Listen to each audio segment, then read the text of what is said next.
நீங்க உங்க பிள்ளைய குறிச்சு எவ்வளவு கரிசனோட இருக்கீங்களோ அதை விட கோடி மடங்கு அவர் கரிசனம் இருக்கு. அதனால கர்த்தர் சொல்றாரு, கவலைப்படாதீங்க. நீங்க கவலைப்படுறது ஒரு பெரிய பாவம். விபச்சாரம் பண்றதா பாவம் நினைச்சிட்டு இருக்கீங்க.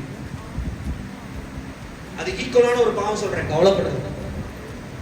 அதுக்கு ஈக்குவலான இன்னொரு பாவம் சொல்றேன், பயப்படுறது. ஹல்லேலூயா, ஹல்லேலூயா.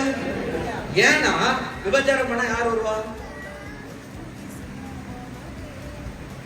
பிசாசு ஹீரோ ஹோண்டா பைக்ல வருவான். கவலைப்பட்டீங்கன்னா அவன் கார்ல வருவான். பயப்பட்டீங்கன்னா அவன் ஃப்ளைட்ல வருவான். சொல்றது புரியுதா இல்ல? எத்தனை பேருக்கு புரியுதுன்னு தெரியல. ஹல்லேலூயா. மொத்தத்துல அவன் வருவான். எதுக்கு அவன் வரவே இருக்கணும்? இப்ப சொல்லுங்க, அப்ப எப்படி கவலைப்படாம இருப்பது?